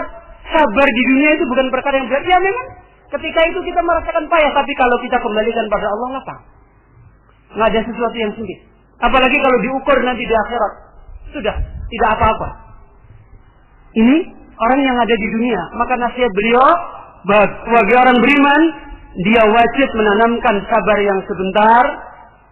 Hatta yasila bihi ila rahatin tawila. Yang kalau mau sabar sebentar, nanti akan sampai perjalanannya kepada istirahat yang selama-lamanya. Memang di dunia itu bukan tempat istirahat. Jadi jangan istirahat. Ya. Musafir yang melelahkan itu di dunia. Karena itu jangan ingin cari istirahat. Di dunia bukan tempat istirahat. Tempat istirahat itu mana? Nanti setelah kita meninggalkan dunia itu tempat istirahat. Jadi kalau kita mau sabar sebentar di dunia, maka akan sampailah kita istirahat dengan istirahat yang lapang, yang panjang, yang seterusnya. Di mana istirahat itu? Diterangkan oleh beliau lebih lanjut, fa in jaza'a wa yasbir. Kalau orang beriman, kalau orang yang ahli ilmu dia tidak mau sabar dan dia gelisah dan dia merasa berat, fa huwa kama qala Ibnu Mubarak, maka dia adalah seperti orang yang Al-Imam Ibnu Mubarak telah mengatakan, man sabara fama aqalla man yasbiru wa man jaza'a fama aqalla man yatamatta'u. Kata beliau, orang yang dia telah bersabar, maka alangkah sedikitnya perkara yang dia harus bersabar. Kalau orang itu mau sabar, sebenarnya perkara yang ada di dunia ini yang kita harus bersabar itu banyak atau sedikit? Sedikit. Coba, misalnya Antum itu bersabar dengan tidak bisa makan. Di dunia ini lebih banyak bisa makan atau tidak bisa makan? Berarti sedikit tak? Sedikit. Bersabar dengan perilaku orang yang tidak baik. Lebih banyak perilaku orang yang terus-menerus jelek apa? Cuma sebentar saja. Jadi kata Ibnu Mubarak, orang yang bersabar, ketahuilah alangkah sedikitnya perkara yang harus disabari. Jadi sesuatu yang harus disabari itu sedikit, enggak banyak. Tidak ada orang di dunia ini sakit selama dari lahir sampai mati. Mana ada di dunia ini? Lapar tidak pernah makan dari sejak lahir sampai mati. Mana ada di dunia? Adab di dunia kelaparan dari lahir sampai mati tidak ada. Maka kata Ibnu Mubarak, orang yang mau bersabar, ketahuilah alangkah sedikitnya perkara yang harus disikapi dengan sabar. Tidak banyak. Makanya tidak pantas kemudian berkeluh kesah. Tidak pantas. Kemudian kata beliau Ibnu Mubarak, "Fama aqalla wa man jaza fama aqalla ma yatawassau." Dan orang yang dia selalu jaza, selalu berkeluh kesah, tidak mau sabar, maka ketahuilah alangkah sedikitnya kenikmatan di dunia yang dinikmati. Tidak banyak. Seberapa kenikmatan di dunia yang bisa dinikmati? Kalau orang tidak mau sabar, rugi. Misalnya dia gila, dia nggak mau sabar, pokoknya hidup ngawur. Seperti orang-orang yang tidak tahu halal, tidak tahu haram, hidup hanya untuk dunia. Seberapa dia menikmati kesenangan dunia? Puas dia? Maksimal dia menikmati kesenangan dunia? Tuntas dia menikmati kesenangan dunia? Enggak tuntas, enggak pernah selesai. Maka tidak pantas. Maka lihat nasihat yang terakhir dari Imam Syafi'i. Ya nafsu ma hiya illa sabru ayyam. Imam Syafi'i menasihati dirinya sendiri. Wahai nafsu saya, tidaklah pantas bagimu kecuali sabar dalam beberapa hari. Wahai nafsu, sabarlah kamu hanya beberapa hari. Ka'anna muddataha asghatu akhlam. Ketahuilah, sabar kita di dunia, sabarnya kamu wahai nafsu di dunia itu seperti orang yang sedang tidur dalam mimpinya. Ini nasihat Imam Syafi'i kepada dirinya terhadap nafsunya. Ya nafsu, jawwizi anid dunia mubadarah. Wahai nafsu, lewatilah dunia dengan cepat. Lewatilah dunia dengan cepat. Segeralah kamu lewati dunia dengan cepat. Wa khalli anha, dan segeralah kamu menjauh kosongkan dari dunia. Kemudian beliau menyatakan fa innal aisha qudami, karena sesungguhnya kehidupan yang sebenarnya adalah hari esok. Yaitu kapan? Akhirat. Maka sabarlah sebentar. Fa nas'alullah taala, maka kita memohon kepada Allah taala taufik. Kata beliau Ibnu Rajab, dan beliau mengingatkan kembali di akhir, fa nas'alullaha ilman nafi'a, dan kita mohon kepada Allah ilmu yang nafi'. Wa na'udzubika min ilmin la yanfa', dan kita berlindung diri kepada Allah dari ilmu yang tidak nafi'. Wa min qalbin la yakhsha, dan kita berlindung diri kepada Allah dari hati yang tidak khusyuk. Wa min nafsin la tasba', dan kita berlindung diri kepada Allah dari nafsu yang tidak pernah puas, tidak pernah kenyang. Wa min du'ain la yusma', dan kita berlindung diri kepada Allah dari doa yang tidak didengar. Allahumma inna na'udzubika min haula'il arba'i. Ya Allah, aku berlindung kepadamu dari 4 perkara tersebut. Alhamdulillahirabbil alamin wa sallallahu alaihi wasallam ala sayyidina Muhammadin wa ala alihi wa sahbihi ajma'in.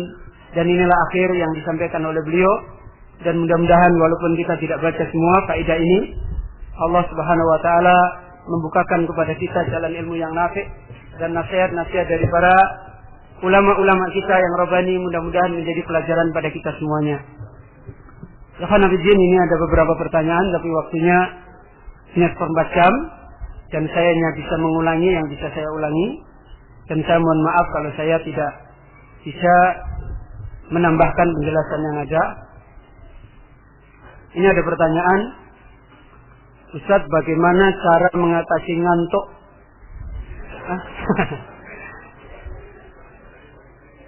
Cara mengatasi menuntut ilmu agar tidak ngantuk. Gimana ini?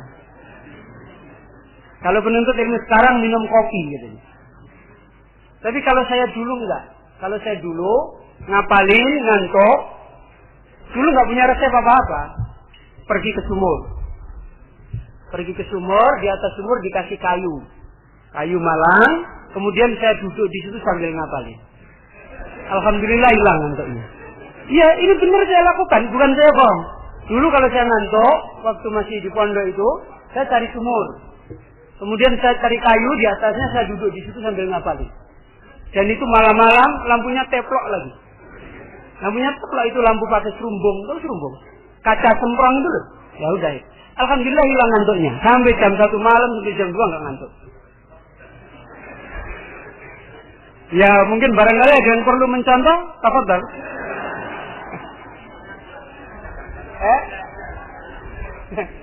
Dia bikin sumber dulu toh. Sekarang saya tanya ini yang ngantuk. Kamu kalau kemudian diumumkan ini ada pembagian uang. Ini ada pembagian uang, pembagian ini. Kira-kira pas kamu ngantuk itu bangun nggak? Ya juga. Jadi sebenarnya obatnya kalau orang itu memahami kedudukan ilmu yang nafi dan ma'rifat kepada Allah tinggi, maka ngantuk itu akan tertahan. Tidak ada artinya ngantuk. Kalau orang itu hatinya punya himmah yang tinggi yang tidak akan ngantuk. Gimana tidak ngantuk? Kamu belajar, kenapa kamu belajar? Ya dia nggak mudeng guyangis pokoknya belajar. Gimana nggak ngantuk? Nggak mudeng apa-apa dia belajar. Maka pahami dalam ilmu ma'rifat kepada Allah, pahami kedudukan ilmu, semua dengan apa yang ada ini, insya Allah akan menjadikan kita punya himmah yang kuat. Kalau himmah itu kuat, insya Allah akan menjadikan kita kuat menempuh jalan yang baik. Ya, adapun kalau ingin mencari obat-obat khusus ya silakan aja, asal tidak berisiko. Ya kan? Wallahu a'lam bishawab. Saya ya tidak bisa banyak menjelaskan. Saya kira kembali kepada kita, kalau kita insya Allah punya himmah yang tinggi, sebagaimana tadi sudah saya singgung, Syekh Sa'di rahimahullah, karena rindunya dan cintanya kepada ilmu, sampai malam-malamnya dia tidak bisa tidur. Itu loh anak-anak itu kan biasa tidurnya banyak loh. Begitu diumumkan besok piknik, gimana anak-anak? Oh, dia pakaiannya dipegang terus, apa-apanya disiapin, nggak ngantuk. Ditanya ibunya, kamu nggak tidur? Aku nggak ngantuk. Itu kenapa? Karena kepentingannya di dalam masalah itu besar. Nah kalau kepentingan kita dengan masalah ilmu rendah, nah untung-untung saya masih mau belajar. Nah, gimana? Belajar ya sebentar-sebentar sudah lemah, sudah loyo, nggak punya himmah yang tinggi. Itu obat yang paling kuat, himmah yang aliyah. Kalau kepentingan kita kepada sesuatu yang kita cari itu tinggi, insya Allah tidak ngantuk. Saya kira itu yang bisa saya jelaskan. Allahu a'lam bishawab. Nah, ini pertanyaannya banyak sekali. Bagaimana cara mudah belajar bahasa Arab?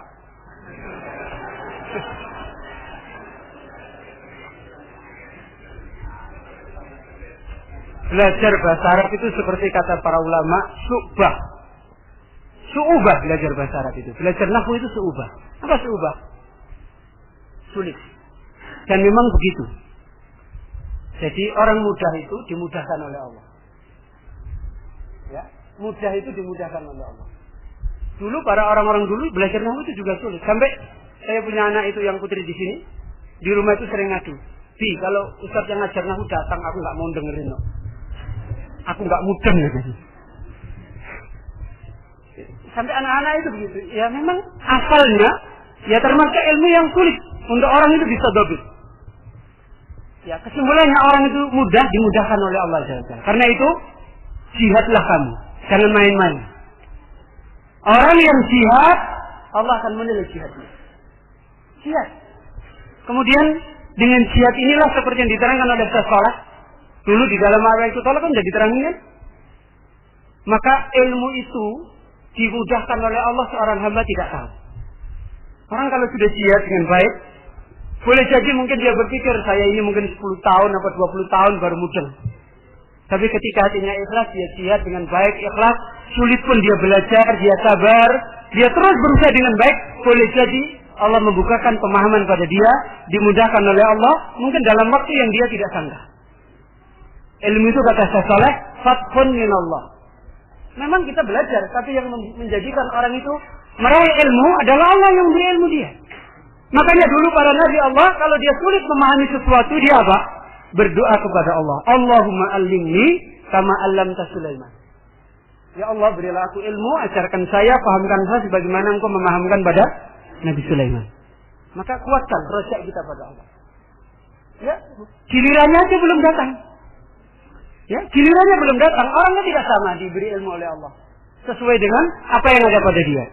Jadi jangan istijal, jangan tergesa-gesa. Sebagaimana dalam sebuah riwayat yang sudah dulu pernah kita terangkan, sampai ada yang sampai tua umurnya mereka belum dogi. Maka kuatkan harapan kita untuk mendapatkan ilmu yang nafi dari Allah. Kemudian yang kedua, seperti yang dinerangkan oleh para ulama, yaitu ambillah sebaik-baik jalan di dalam belajar. Dan ini sudah banyak diterangkan dulu bagaimana kita belajar yang sesuai dengan tarikannya para salaf. Ambillah sebaik-baik jalan dalam belajar. Aqrabu tariq, kata Syekh Sa'di, tempuhlah sedekat-dekat jalan supaya kita bisa sampai kepada ilmu yang nafi. Dan ini tidak perlu cari rinci, dulu sudah pernah kita terangkan. Cari manhaj yang paling bagus di dalam belajar. Dan inilah yang pernah diterangkan salah seorang ulama, sampai ada ulama yang umurnya belum sampai kepada tingkatan ulama, dia telah dimudahkan oleh Allah meraih ilmunya ulama. Di antaranya karena bagusnya dia di dalam thalabul ilmi. Uslub di dalam belajar itu bagus. Nah, antum semuanya dikasih uslub yang baik tidak mau mengambil. Iya toh? Apa uslub yang baik? Al-hifdu wal fahmu. Iya kan? Apa? Hafal dan faham. Antum selalu udzur. Nah, gimana? Dikasih uslub yang baik yang ditempuh oleh para ulama, antum selalu udzur. Inginnya cari yang enak. Enak sementara enggak mudeng-mudeng sampai tua. Iya, kenyataannya kan begitu. Belajar sudah bertahun-tahun nyoba sana enak, 2 bulan langsung pinter. Belajar ke sana 2 bulan harapannya pinter. Sampai di sana orang muda-muda ini gimana? Sana dengar lagi, 1 bulan nanti sembuh, nanti pinter. Belajar. Ada lagi nawarin pinter membaca kitab gundul 24 jam pakai CD. Saya dulu ketika dikasih tahu, saya itu pengen ketemu orangnya yang pintar itu kayak apa, yang 24 jam dia bisa baca kitab gundul pakai CD, saya pengen ketemu orangnya. Ulama aja sampai bertahun-tahun susahnya, ini 24 jam. Masalah. Ya kan? Gimana? Terus ini, kita tidak mau menempuh jalan yang tidak ditempuh orang-orang yang dimudahkan oleh Allah. Karena hanya kita merasa berat, merasa subah. Ini, hilangkan. Kalau itu ada sesuatu yang besar, yang berat kita kembali. Allah menyayangi saya. Itu loh. Tadi kan sudah diterangkan kan? Bagaimana supaya kita ma'rifat pada Allah. Setiap apa yang terjadi kok susah, sabar. Allah menolong saya. Allah menyayangi saya. Dalam hal ini Allah akan tunjukkan saya pada kebenaran. Terus khusnudan pada Allah. Yang dulu pernah saya ceritakan di Semarang itu ada yang sudah tua, belajar sampai digembosi yang lain. Wong ora mungkin dadi ulama kok dadak belajar nahwu sorof. Sampai begitu kan. Apa jawaban dia? Orang saya di sana duduk tidak mudeng aja didoain malaikat kok. Orangnya enggak bisa ngomong. Lah kenapa antum enggak begitu? Saya di sana itu duduk enggak mudeng, saya diterangkan, tapi saya gembira karena saya didoain malaikat. Ya kan begitu kan? Nah, kalau antum enggak sedih, wah kayak aku rataan ke sini. Nah, inilah salah paham. Ambillah jalan yang paling baik, mengambil adab ilmu yang paling baik. Kemudian bagaimana cara menjauhi maksiat? Ya ikhwanafiddin, menjauhi maksiat itu apabila kita telah mempunyai makrifat kepada Allah dengan makrifat yang kuat, insya Allah akan dimudahkan oleh Allah. Ketika kita tahu itu haram, kita tahu bahayanya haram, kita takut kepada Allah adabnya, maka insya Allah itu akan menjadi sebab yang kuat untuk kita tidak terjatuh pada maksiat. Kata Ibnu Qayyim dalam kitab juga satu lafaz, ketika menerangkan ayat Al-Quran itu merupakan syifa. Merupakan apa? Obat. Obat bagi hati manusia. Penyakit hati manusia itu ada berapa kesimpulannya? Ada 2 kan? Penyakit syubhat sama penyakit syahwat. Penyakit syahwat adalah cinta, senang berbuat apa? Maksiat. Kan? Itu kan syahwat. Ini bisa diobati dengan Al-Quran. Apa ayat yang mengobati ini? Yaitu berita tentang jannah, berita tentang surga, berita tentang ancaman Allah, berita tentang kabar gembira orang yang meninggalkan maksiat, berita tentang ancaman orang yang berbuat maksiat. Inilah obat yang paling mujarab mengobati manusia dari penyakit syahwat. Tidak ada obat yang paling. Kalau yang lain-lain itu tidak akan kuat. Ya kalau tahu kemudian mungkin orang bisa menegakkan aturan, kayak di pondok-pondok biasanya, terlambat sholat, push up 100 kali mungkin. Bukan karena makrifat pada Allah, bukan karena takut pada azabnya. Iya mungkin ada gurunya dia push up. Gurunya pergi dia cengar-cengir. Ya kan? Push up-nya cuma begini aja. Seperti itu. Menjual jadi. Susah akhirnya. Kelihatannya baik di hadapan gurunya. Gurunya tidak ada. Pak guru nggak ada. Kalau gurunya nggak masuk, alhamdulillah. Ini. Beda itu dia paham ini haram. Dia takut pada Allah. Allah akan mengancam saya seperti ini. Beda. Ada gurunya, tidak ada gurunya, ada siapa, tidak ada siapa, maka dia bisa meninggalkan. Jadi, itu yang diterangkan oleh Imam Ibnu Qayyim rahimahullah ta'ala. Bagaimana cara mudah menghafal dan agar tidak mudah hilang. Ada cara yang zahir, ada cara yang batin. Ya, cara yang zahir, ikuti petunjuk para ahlul ilm di dalam menghafal. Menghafal itu syai'an fa syai'an. Karena ilmu itu turunnya sedikit demi sedikit. Jangan menghafal modelnya alat-alat. Tahu alat-alat? Pengen ekspres, sehalaman dihafal 1 kali. Itu nempel sebentar, hilang untuk selamanya. Iya benar. Jadi menghafal itu fa syai'. Menghafal itu sedikit demi sedikit. Saya itu menghafal sorof masih kelas 4 SD. Kelas 4 MI. Sampai sekarang nggak hilang hafalannya.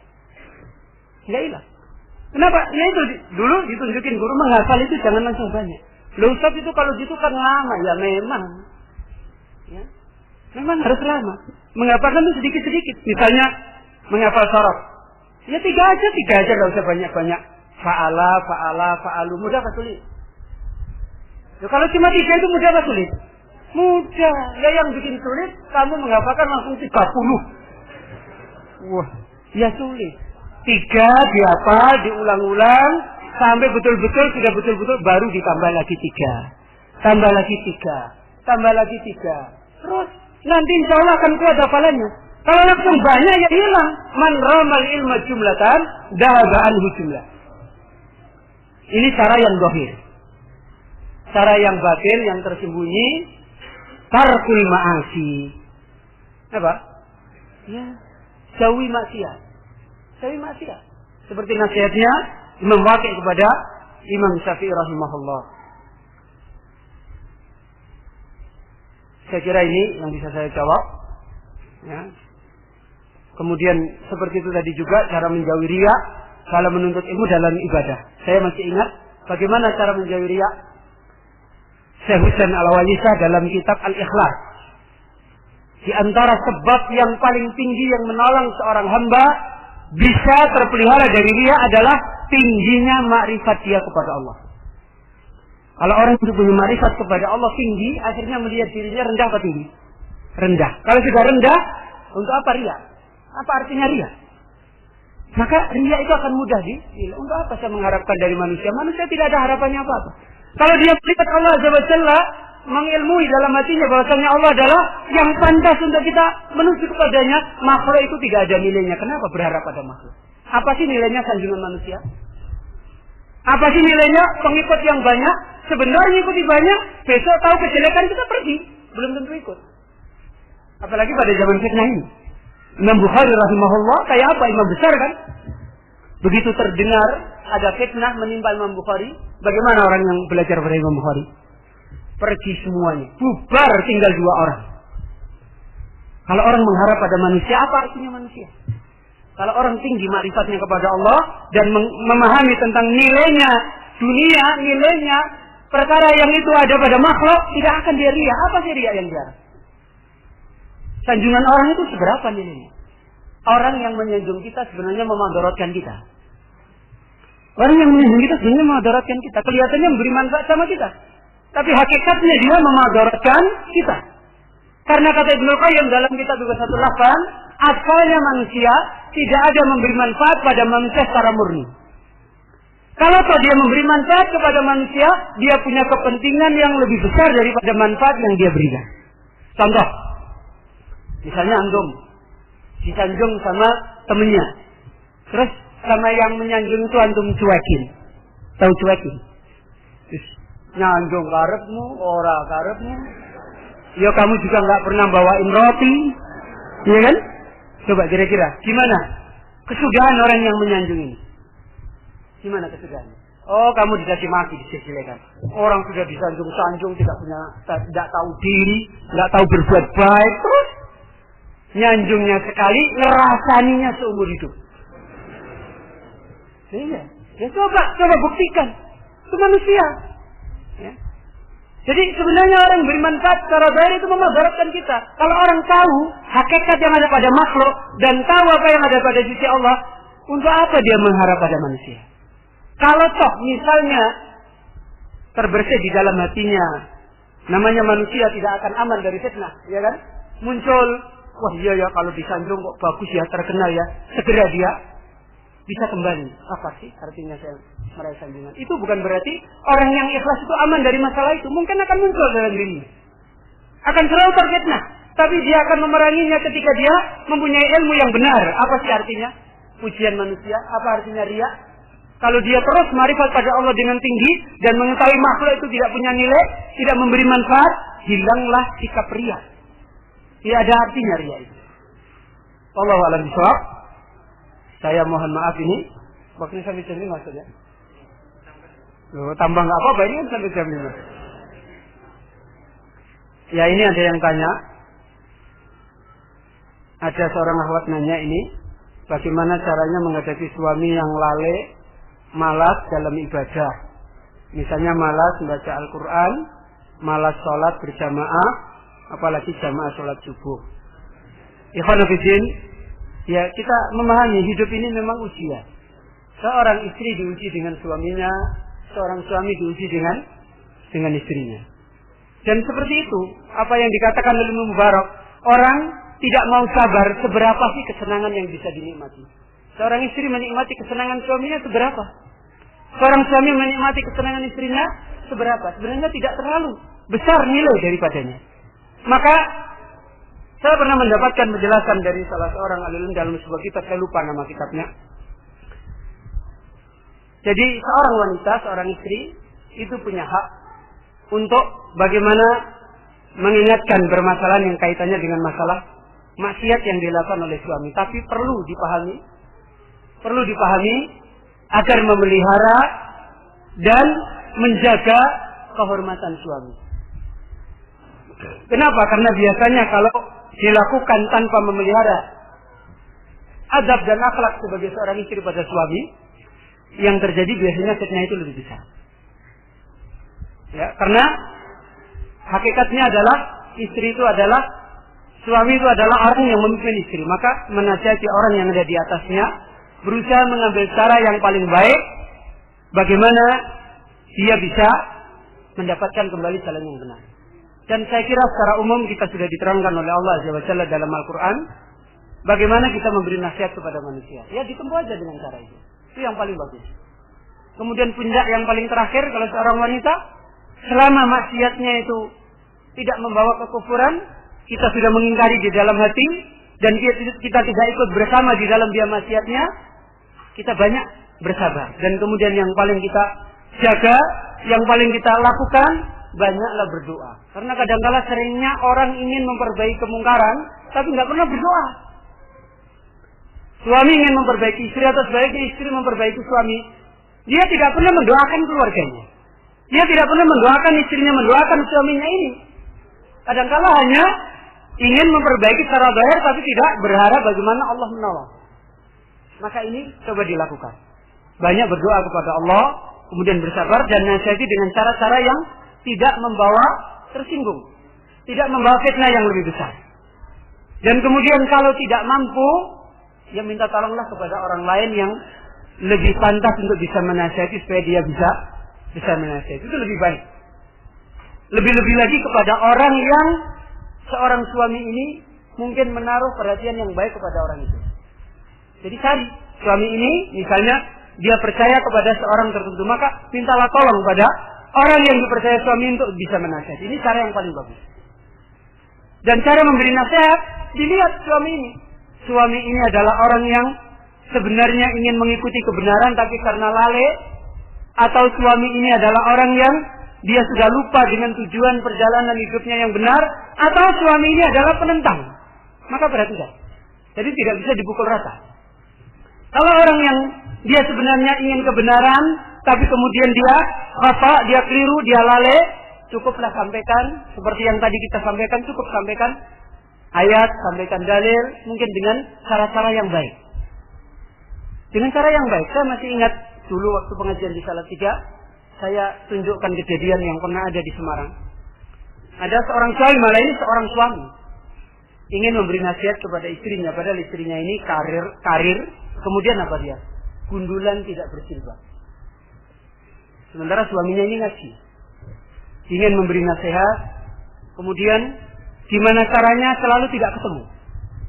Akhirnya minta saran, kemudian kita sampaikan, coba beli aja buku yang isinya tentang masalah yang dihadapi, dan jangan diberikan dia. Taruh aja di kamarnya, ditinggalkan aja di situ. Benar, akhirnya dia beli buku. Ketika beli buku, dia sambil lewat, sambil ngawasi, ini buku kok nggak pernah dipegang-pegang. Nggak pernah, tapi dia husnuzon, dia berharap baik, dan dia banyak berdoa kepada Allah. Namanya orang, kita nggak tahu kan Allah merubah hatinya. Satu ketika, ya istrinya itu nggak tahu dengan sebab apa, tiba-tiba lihat-lihat. Tapi lihat, ya biasanya orang masih awal apa, cuek-cuek, antipati kelihatannya. Ya? Lihat, Tapi besok lagi mungkin pikirannya dibukakan oleh Allah, itu buku tadi apa ya judulnya? Dia datangi lagi. Sampai sembunyi-sembunyi buku itu dibaca. Kita nggak tahu kan hidayah. Ya. Mungkin kalau langsung kadang-kadang tersinggung, hari sampaikan mungkin di SMS, antum beli nomor kartu yang lain. Ya toh? Ya kan bisa aja. Dan beri nasihat yang baik. Anggap saja yang menasihat ini kekasihnya biar dia senang. Nah nanti dia berubah, alhamdulillah ya Allah, mudah-mudahan Allah memberi petunjuk. Kita nggak tahu banyak cara ya Ikhwan. Saya aja nggak punya HP, bisa nyaranin gitu. Antum yang punya HP gimana? Jadi carilah uslub yang paling baik. Akhirnya istri ini terbuka dan akhirnya masya Allah sekarang keluar dari kerja dan pakai jilbab. Pintu hidayah itu luas. Karena itu banyak kita sabar. Wallahu a'lam bishawab, ini yang bisa kita jelaskan. Kalau dia tidak menentang, jangan kita langsung sikapi seperti itu. Ya memang mungkin orang bisa emosi pada saat itu, tapi coba banyak menahan diri. Ini yang bisa saya sampaikan, dan banyak kembali serahkan urusan ini kepada Allah. Anda melihat kejadian yang terjadi antara anak angkatnya Rasulullah dengan istrinya. Siapa? Zainab binti Jahsh dengan siapa? Zaid bin Harithah. Gimana ketika mereka sudah tidak harmonis di dalamnya, ada sesuatu yang nggak cocok? Bagaimana Zaid? Dia mengadu kepada Rasulullah, minta jalan yang baik, ya kan? Ya Rasulullah, bagaimana ini? Bagaimana pesan Rasulullah? Takwalah kamu kepada Allah ya Zaid dengan apa yang kamu hadapi. Zaid menanti. Bagaimana dengan Zainab? Ketika dia ditanya, dia menjawab, aku tidak bisa berbicara apa-apa kecuali aku serahkan urusan ini kepada Allah. Ketika orang berusaha mengembalikan semua permasalahan kepada Allah, maka insya Allah Allah akan memberikan jalannya. Kalau memang mau tetap dipertemukan dengan baik, Allah akan bimbing yang baik. Tapi kalau memang itu menjadi sebab yang tidak baik, ya Allah berikan jalan yang paling baik. Kita tidak tahu, kita berharap kebaikan itu dari Allah. Jadi banyak-banyak kita mendekat kepada Allah Subhanahu wa taala. Dan apakah istri masih punya tanggung jawab dengan suami dalam masalah din? Ya tetap, karena seorang mukmin dengan mukmin yang lain wajib saling memberikan nasihat. Cuma ya dengan adab, cuma dengan tuntunan, bukan menasihati dengan menurut maunya sendiri. Saya kira ini yang bisa kita jelaskan. Saya mohon maaf, masih banyak pertanyaan yang lain. Mudah-mudahan pada kesempatan yang lain mungkin pertanyaan ini bisa disimpan, dan kalau bisa nanti bisa kita jelaskan kembali. Yang belum kita jelaskan. Saya mohon maaf. Kita akhiri dulu sampai di sini. Mudah-mudahan kajian kita pada hari ini Allah memberikan kelapangan pada hati kita, dan kita diberi oleh Allah ilmu yang nafi', Dan saya mohon maaf apabila ada khilaf, ada kekurangan. Dan mudah-mudahan kita senantiasa ditolong oleh Allah untuk selalu ta'awanu 'alal birri wa taqwa, selalu menolong di atas kebaikan dan takwa. Dan kita akhiri subhanakallahumma bihamdika asyhadu an la ilaha illa anta astaghfiruka wa atubu ilaik.